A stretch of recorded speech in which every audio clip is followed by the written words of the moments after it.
এই বর্ষায় ইলিশ আমরা অনেক রকমভাবে খেয়ে থাকি, কিন্তু আজকে ইলিশটা একেবারেই অন্যরকমভাবে। নমস্কার বন্ধুরা, অন্বেষা ভ্যারাইটি ভিডিওতে আবারও একটি নতুন পর্বে স্বাগত জানাচ্ছি। আজকে আমি ইলিশের একটা নতুন ধরনের রেসিপি নিয়ে তোমাদের সামনে হাজির হয়েছি। আমরা সাধারণত ইলিশ মাছ নিয়ে আসলেই সরষে ইলিশ, ইলিশ ভাপা মানে রান্না করে থাকি। তো আজকে আমি বানাবো দই ইলিশ। তো কিভাবে আমি দই ইলিশ বানাচ্ছি তোমরা পুরো ভিডিওটা স্কিপ না করে দেখতে থাকো। আশা করছি ভিডিওটা খুবই ভালো লাগবে।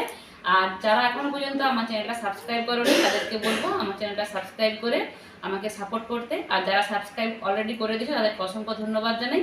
চলো তাহলে ইলিশ মাছটাকে এবার আমি রান্না করব। কিভাবে আমি দই ইলিশটা বানাচ্ছি তোমরা দেখতে থাকো। আমি দই ইলিশ বানানোর জন্য 8 পিস এখানে ইলিশ মাছ নিয়ে নিয়েছি দেখো। আর বাজার থেকে ইলিশ মাছটা কেটেই নিয়ে এসেছে, বড় সাইজেরই ইলিশ দেখো কেটে নিয়ে এসেছে, একদম ফ্রেশ করে বেছে নিয়ে চলে এসেছি আমি। আর এই ইলিশ মাছটাকে এবার আমি ম্যারিনেট করব। যেহেতু আমি দই ইলিশ বানাবো তো তাই আমি 2 চামচ দই দিয়ে দিচ্ছি ইলিশের ওপর।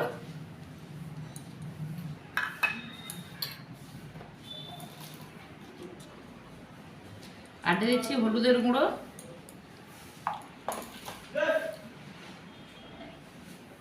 দিয়ে দিচ্ছি কাঁচা সরষের তেল বেশ কিছুটা,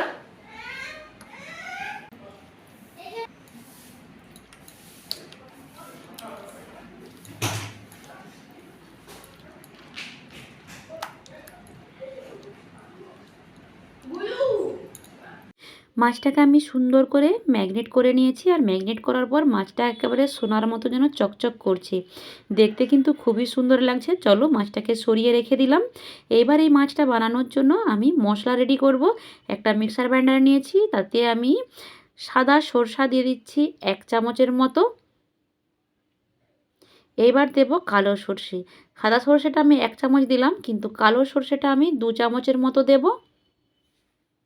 এরপর দিচ্ছি 4-5টা মতো কাঁচা লঙ্কা।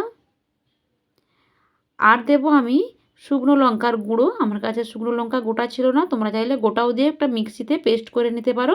আর ঝালটা তোমাদের পরিমাণ মতো দেবে। তো মিক্সিতে আমি পেস্ট করে নিয়েছি। এইবার এই মশলাটাকে রেডি করার জন্য একটা আমি পাত্র নিয়ে নিয়েছি। আর মিক্সার গ্রাইন্ডারে আমি জল দিয়ে দিচ্ছি। জল দিয়ে মশলাটাকে ভালো করে একটু গুলিয়ে নিচ্ছি। গুলিয়ে নিয়ে আমি একটা ছাঁকুনি নিয়েছি। ছাঁকুনিতে দিয়ে মশলাটাকে ভালো করে চালুনি করে চেলে নেব।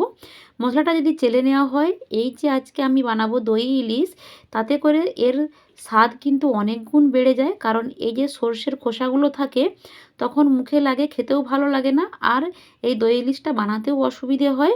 তো তাই আমি মশলাটাকে একটু ছেঁকে নিলাম। এরপর আমি দিয়ে দিলাম হলুদের গুঁড়ো 2 চামচের মতো। আর দিয়ে দিচ্ছি টক দই। দইয়ের পরিমাণটা বেশি ব্যবহার করছি, কারণ যেহেতু আমি দই ইলিশ বানাচ্ছি তাই দইটা আমি 500 মাছে 100 গ্রাম দই ব্যবহার করেছি। এবার আরও 2 চামচের মতো সরিষার তেল দিয়ে দিলাম। আর ইলিশ মাছ মানে সরিষার তেলে অবশ্যই রান্না করতে হবে। দিয়ে ভালো করে মশলাটাকে ফেটিয়ে নিচ্ছি। আর বিশেষ তেমন কিছু মশলা লাগে না। তো মশলাটা আমার রেডি হয়ে গেল, সরিয়ে নিলাম। অন্যদিকে একটা আমি তাওয়া বসিয়ে দিয়েছি, বসিয়ে দিয়ে আবারও 2 টেবিল চামচের মতো সরষের তেল দিয়ে দিলাম। অবশ্যই মাছটা কিন্তু বলছি সরষের তেলে রান্না করতে হবে, বারবার বলছি। সাদা তেলে রান্না করলে ইলিশ মাছ অতটা ভালো লাগে না। তো এবার আমি সরষের তেলে ফোড়ন দিয়ে দিচ্ছি। আর ফোড়নটাকে একটু হালকা ভেজে নিয়েছি। এবার যে মাছগুলোকে আমি ম্যারিনেট করে রেখেছিলাম সেই মাছগুলোকে আমি ওই তেলের মধ্যে এক এক করে দিয়ে দেব, দিয়ে হালকা একটু ভেজে নেব। তো সব মাছগুলোকেই সুন্দর করে আমি ওই তাওয়াইতে সাজিয়ে দেব।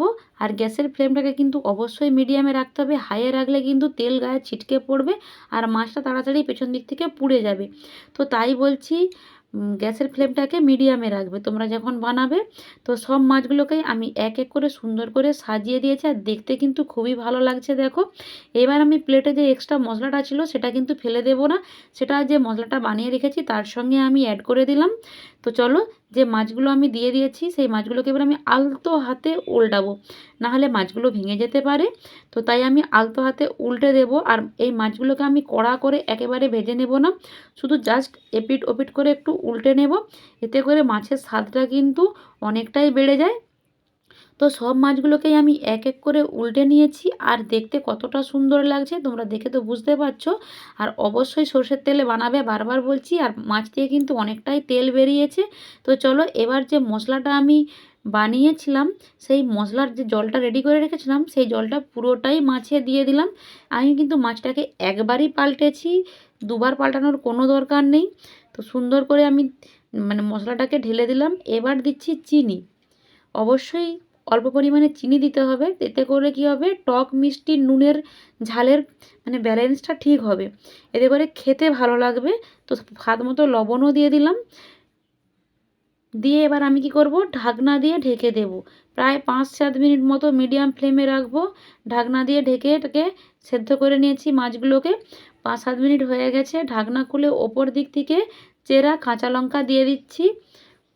আর এই চেরা কাঁচা লঙ্কাটা দিলে খেতে কিন্তু খুব ভালো লাগবে। তো দিয়ে আবারও ঢাকনা দিয়ে আরও 2-4 মিনিট মতো আমি মাছটাকে ফুটিয়ে নেব। তো আরও 2-4 মিনিট হয়ে গেছে। উপর থেকে দেখো গ্রেভির উপর তেল ভেসে গেছে, মানে বুঝে নিতে হবে রান্নাটা একদম পারফেক্টলি হবে, সুন্দরভাবে হয়ে গেছে আমার। তো এবার আমি ওপর দিক থেকে আবারও একটু কাঁচা সরষের তেল দিচ্ছি। অবশ্যই নামানোর আগে কাঁচা সরষের তেল দেবে, তাহলে কিন্তু এর স্বাদ আরও বেড়ে যাবে। তো দেখেই তো জিভে জল চলে আসছে। মাছটা আমার একেবারে ফাইনালি রেডি হয়ে গেছে। সরষের তেল দেওয়ার পর আমি 2 মিনিট মতো একটু ঢাকনা দিয়ে ঢেকে দেবো, সরষের তেলের ফ্লেভারটা পুরো রান্নাটায় যাতে মিলিয়ে যায়। আর তারপর দেখো দেখতে কতটা ওয়াও লাগছে। গরম গরম ভাতের সঙ্গে এই ইলিশ মাছ পরিবেশন করলে আর কোনো কিছুই লাগবে না। এক পদ দিয়েই আমরা খেয়ে নিতে পারবো, তাও আবার ইলিশ মাছ। দেখতে যতটা সুন্দর লাগছে, গরম গরম ভাতের সঙ্গে যদি এই ইলিশ মাছটা পরিবেশন করো, বাড়িতে অতিথি এলে কিংবা বাড়িতে রান্না করলেও সত্যি খুবই ভালো লাগবে। এই ইলিশের সিজনে অবশ্যই একবার ট্রাই করো এই দই ইলিশ, দেখবে মন ভরে যাবে। আর কোনো রকম ইলিশ খেতে ইচ্ছেই করবে না এই দই ইলিশ ছাড়া। তো আমার এই রেসিপিটা কেমন লেগেছে অবশ্যই কিন্তু তোমরা জানিও। বন্ধুরা, আমার দই ইলিশ একেবারে কমপ্লিট হয়ে গেছে। আর এই দই ইলিশটা গরম গরম ভাতে আর কোনো কিছুই পদ লাগবে না, এটা দিয়েই ভাত খাওয়া হয়ে যাবে। তো আমার এই দই ইলিশ রেসিপিটা তোমাদের কাছে কেমন লেগেছে অবশ্যই কমেন্ট বক্সে জানিও। ভালো লাগলে একটু বন্ধুদের মাঝে শেয়ার করে দিও। সবাই ভালো থেকো, সুস্থ থেকো। দেখা হবে পরবর্তী অন্য কোনো ভিডিওতে।